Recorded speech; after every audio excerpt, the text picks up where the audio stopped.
یہ اگلے دن کا واقعہ ہے۔ آج خوراک کی ضرورت صرف ایک فارم ہی کے لیے تھی۔ میں اور شوکت مطلوبہ تعداد میں تھیلے لے کر موٹر سائیکل لوڈر پر نکلے۔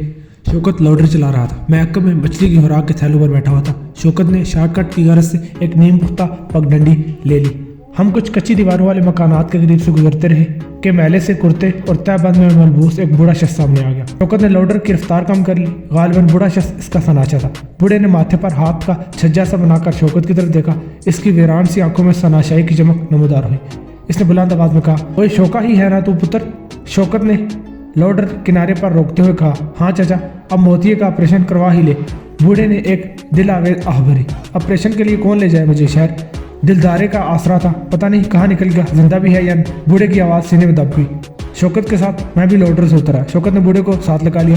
حوصلہ رکھ چچا، ایک دن دلدارہ ویسی گاڑی میں بہت بڑا آدمی بن کر واپس آئے گا، اور یہ تو جینے مرنے کی باتیں نہ کیا کر۔ میرا دل کہتا ہے کہ دلدارہ بالکل ٹھیک ٹھاک ہے۔ بوڑھے کی آنکھیں آنسوؤں سے بھر گئی۔ اس نے کپ کپاتے ہاتھ سے شوکت کا سر تھام کر نیچے جھکایا اور بولا، اوے تیری زبان مبارک، کبھی کبھار آ جایا کر، تو اسے دلدارے کی خوشبو آتی ہے۔ بوڑھا باقاعدہ شوکت کے گلے رکھ کر رونے لگا۔ بوڑھے کے کرب اور ہچکیوں نے میرا دل بھی پگھلا دیا۔ پتہ نہیں بیچارے کا بیٹا کہاں چلا گیا۔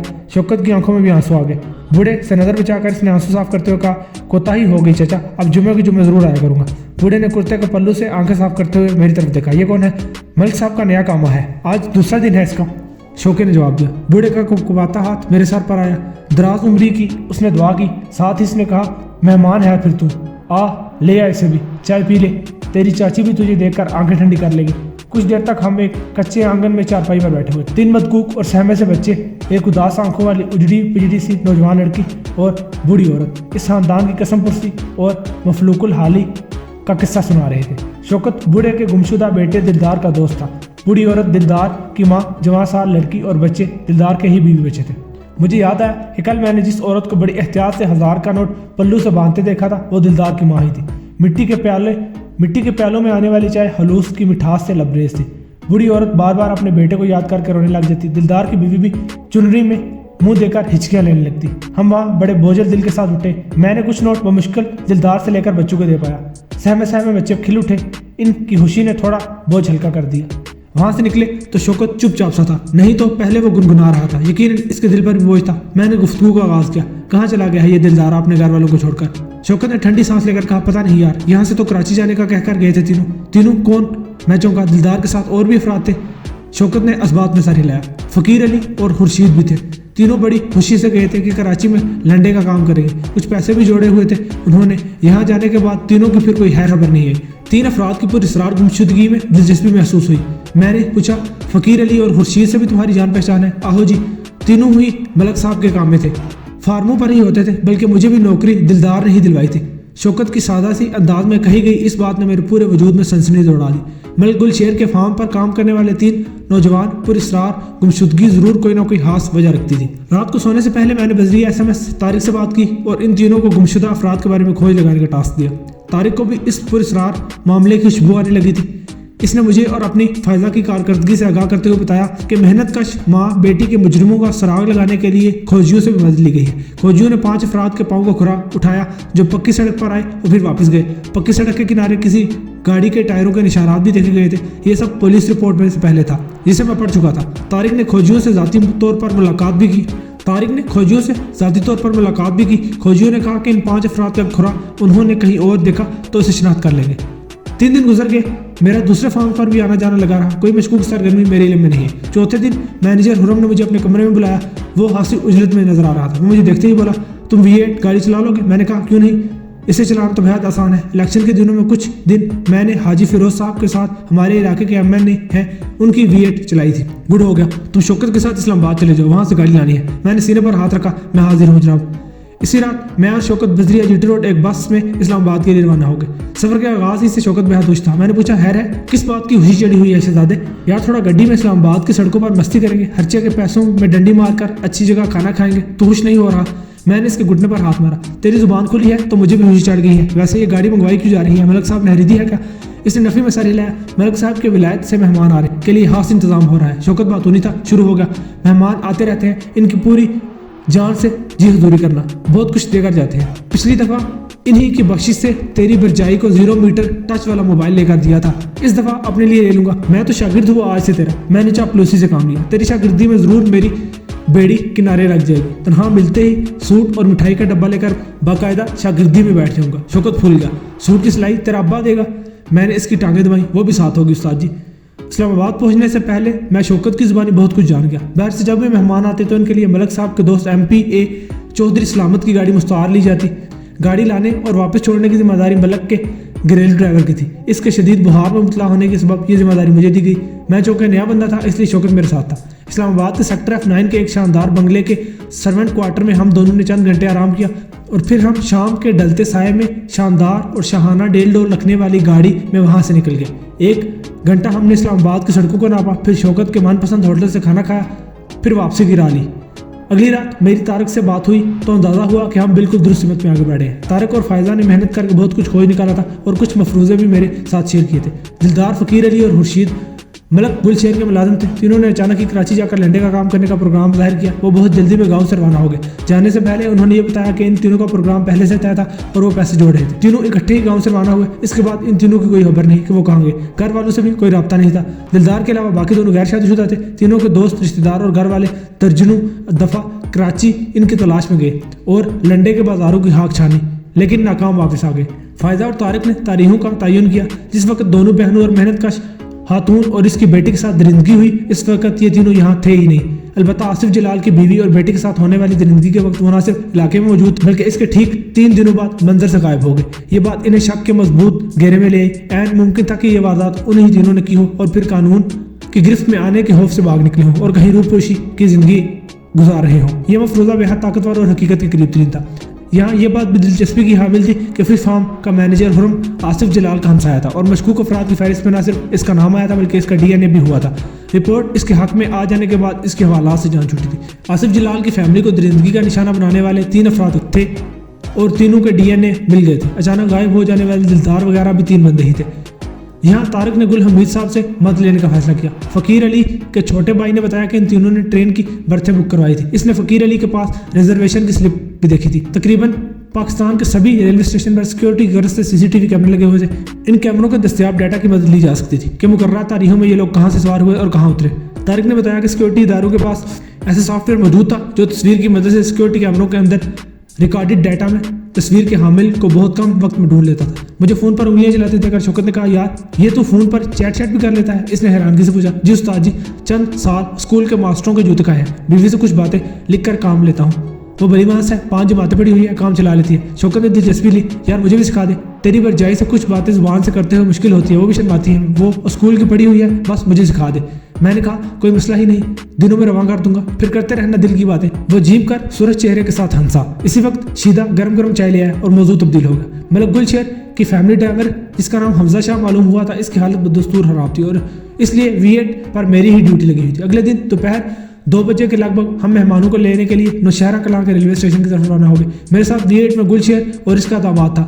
मल्क चेहरे मोहरे से कुछ ज़्यादा खुश नहीं नजर आ रहा था। इसका चेहरा सता हुआ था। अक्कम में मल्क की जाती गाड़ी थी जिसे इसका नौजवान बेटा चला रहा था। इसके पीछे लोडर में हुरम और शौकत के साथ शीदा था। इस तरह ये पूरा काफिला बन गया था। गाड़ी आने में भी वक्त था। निस्फ घंटे की ताहीर से ट्रेन की आमद का ऐलान हुआ और कुछ देर बाद गरजती बरसती ट्रेन प्लेटफार्म में आ रुकी। AC स्लीपर के डब्बे से उतरने वाले मेहमान 4 अफराद थे। एक बेहद सुर्ख सफ़ेद और गंजा सा 32-35 साल पाकिस्तानी नजात था। 2 लंबे चेहरे स्याह फाम के थे। चौथी एक अजूबा रोजगार लड़की थी। इसकी उम्र का अंदाजा 25 साल के करीब था। फीका सा रंग, पोनी में जकड़े, मुख्तसर से सुनहरे रंग बाल, आंखों पर नजर का चश्मा। वो बेहद दुबली पतली होने के साथ 6 फुट से भी निकलते हुए कद की थी। मेरा कद अच्छा खासा था मगर मुझे भी सर उठाकर इसकी तरफ देखना पड़ता। दीगर अफराद और स्टेशन पर मौजूद अफराद भी दिलचस्पी से इनके अजूबा रोजगार को देख रहे थे। हम लोगों ने तेजी और एहतियात के साथ इन लोगों के बड़े बड़े और जदीद किस्म के ब्रीफ के ट्रेन से उतार लिए। सामान लोडर में आ गया। मेहमान मेरे साथ वापसी पर V8 में थे और सारा रास्ता वो किसी नामालूम जुबान में गुफ्तगू करते रहे। मेहमान तवील सफर से आए थे। आते ही वो फार्म पर अपने महसूस कमरों में घुस के हम लोग बरामदे में बैठे हुए थे। वो आवाज़ें दे तो फौरन हाजिर हो जाए। शौकत ने मुझे बताया कि ये जो गंजा नौजवान था ये गुलशेर का दामाद था। बल्कि यार बल्कि बीवी से एक बेटी थी जो नॉर्वे में ही मुकीम थी। दामाद का नाम काशिफ अब्बासी था। दोनों काले काशिफ के दोस्त थे और लड़की काशिफ की सेक्रेटरी थी। काशिफ का पाकिस्तान में भी वसी और रिज कारोबार था। लड़की का जिक्र करते हुए शौकत हंसा। ये अंग्रेज भी अजीब होते हैं, खाने पीने की चीजों पर नाम रख लेते हैं। इस लंबूतरे ढांचे का नाम मूली है। मैं भी इसके साथ हंसा। मलिक की बेटी साथ क्यों नहीं आई? पता नहीं जी, बड़े लोगों की बड़ी बातें हैं। सुना है बाप से नाराज है। दामाद साहब पहले भी आते जाते रहते हैं। मैंने दूसरा सवाल किया। 3-4 दफा पहले भी आ चुके हैं। मुझे क्रेज लग चुकी थी। ये हबशी और लंबूतरी भी साथ होते हैं। शौकत ने इस बात में सर हिलाया। ये हबशी अफ्रीका में काशिफ के भाई का पार्टनर है। शायद सोने और हीरो का काम है। यहाँ सुअर का शिकार बड़े शौक से खेलते हैं। वैसे बड़े दयालु हैं, गरीबों को दिल खोल कर देते हैं। इस दौरान काशिफ ने आवाज दी तो जी हुजूर कहता हुआ बर्क रफ्तारी से उठ गया। मेहमान देसी खानों के शौकीन थे। रात को उनके लिए खाने का जबरदस्त इंतजाम किया गया। दोनों स्याह फामों को मैंने दरिंदों की मानिंद बकरों की रानें बम्बूरते हुए देखा। रात हम सब की बारी बारी मेहमानों के कमरे में ड्यूटी लगा दी गई। अगले दिन मेहमानों को तकरीबन 200 किलोमीटर दूर मलकवाल नामी कस्बे में जाना था। ये गन्ने की बेल्ट का इलाका था। यहाँ सुअर बाकसरत पाए जाते थे। इस दफ़ा मुझे भी इन्हें लेकर जाना पड़ा। यहाँ मकामी मेज़बान चौधरी सलामत था। ये उसका आबाई इलाका था। वही एमपी है चौधरी सलामत जिसकी इस्लामाबाद वाली कोठी से हम V8 लेकर आए थे। यहाँ मेहमानों का क़याम कदर तवील था। मुझे वापस भेज दिया गया। V8 के बाद हर 2 मिनट बाद रुक जाने वाली लोकल वैन का सफ़र कुछ ज़्यादा ही तकलीफदेह महसूस हो रहा था। वापसी पर मैंने घर में अपने कपड़े वगैरह लेने का बहाना बनाया और मैनेजर खुरम से 2000 रुपये लेकर लारी अड्डे का रुख किया। इस दौरान मैंने अपने ताकुब वगैरह की तरफ से तसल्ली कर ली। अहमदपुर शर्की जाने वाली वैन में बैठकर अगले स्टॉप पर उतर गया और एक मोटरसाइकिल वाले से लिफ्ट लेकर वापस आ गया। बाईपास पर तारिक गाड़ी लिए मेरा मुंतजिर था। थोड़ी देर बाद हम अपने ठिकाने पर थे। कई दिनों बाद फरमाइश करके फायदा के हाथों की चाय पी तो लगा सारी थकन उतर गई है। नोक जोक का एक और सेशन हुआ, फिर हम अपने असल मकसद की तरफ आ गए। मैंने कहा मुझे यकीन किया तकशुबा है कि आसिफ जलाल की फैमिली पर क़यामत डालने वाले दिलदार वगैरह ही हैं। अब रूपोशी की जिंदगी गुजार रहे हैं। हम इन्हें ढूंढने में कामयाब हो गए तो इनके DNA से सारे राज खुल जाएंगे।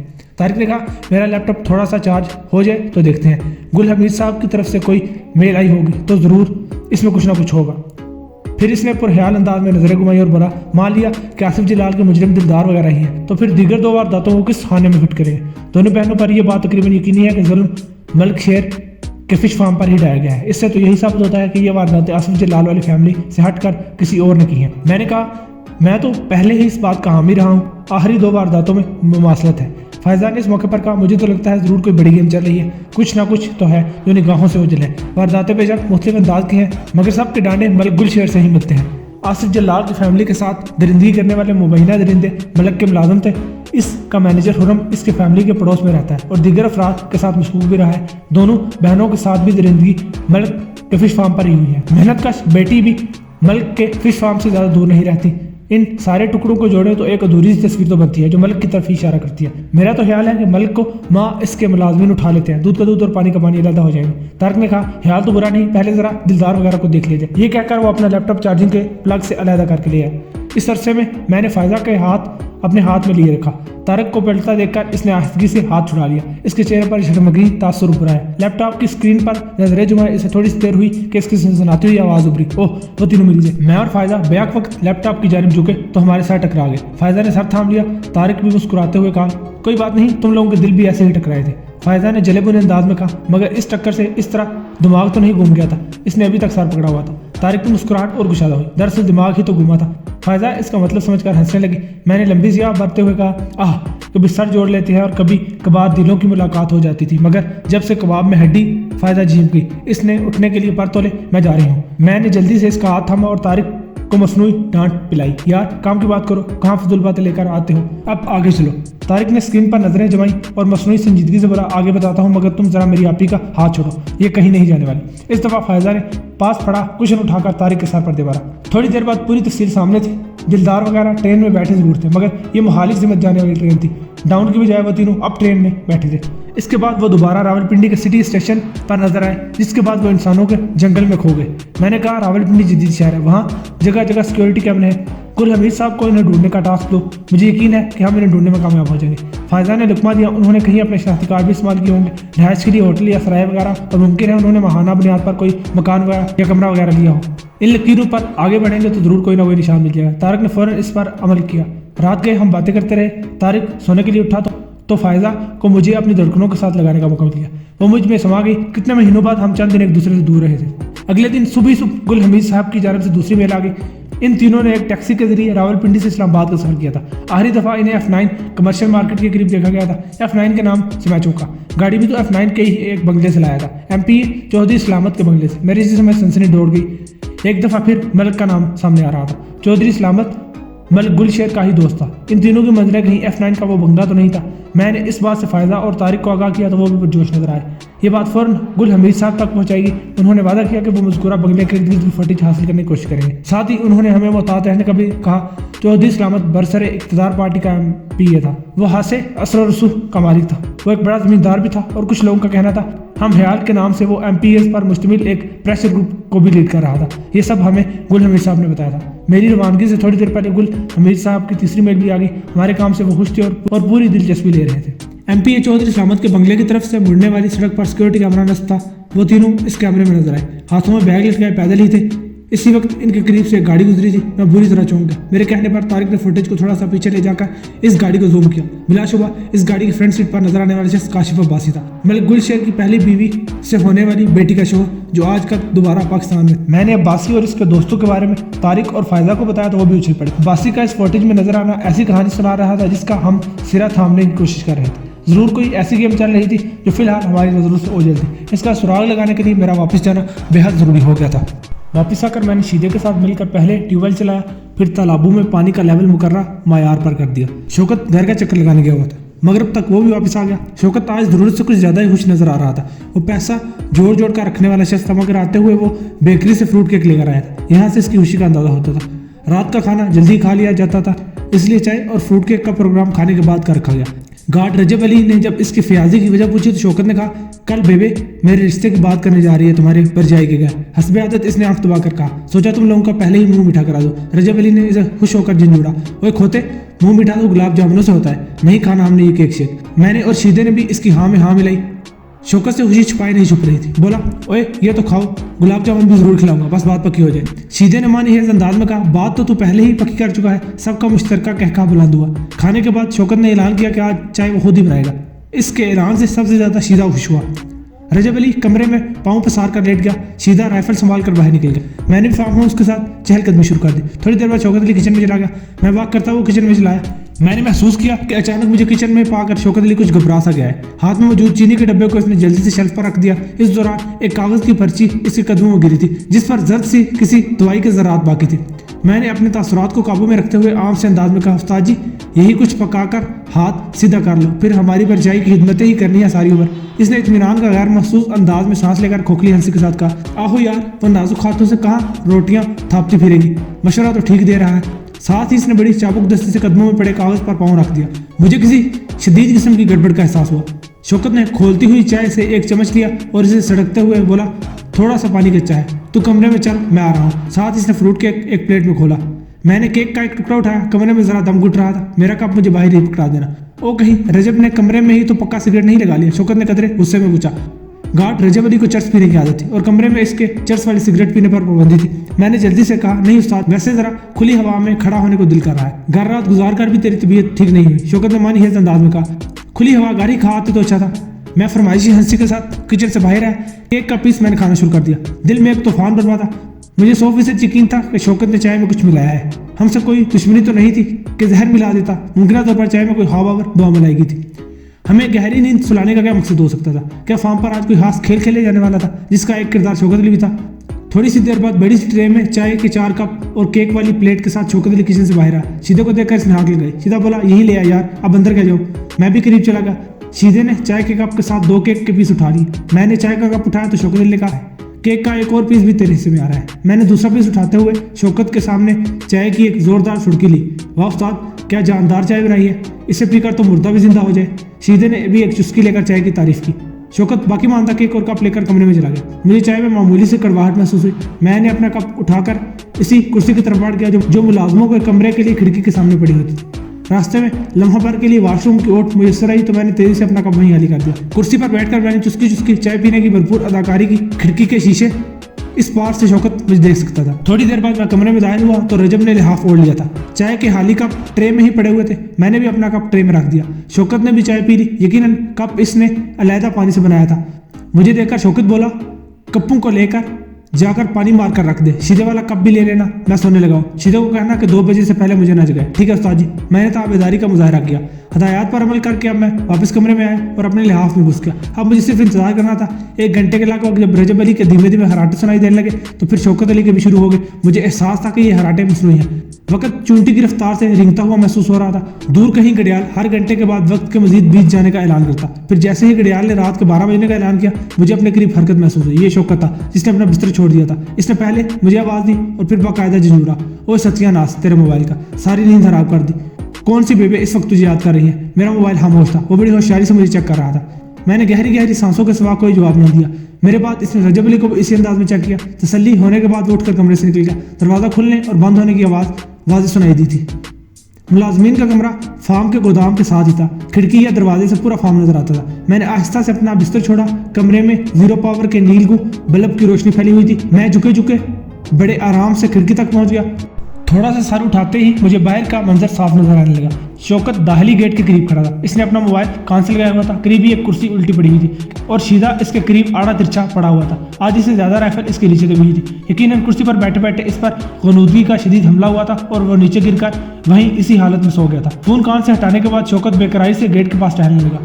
تھوڑی دیر گزری تھی کہ اس کے موبائل پر کال آئی۔ اس نے چونک کر جلدی سے فون کان سے لگا لیا۔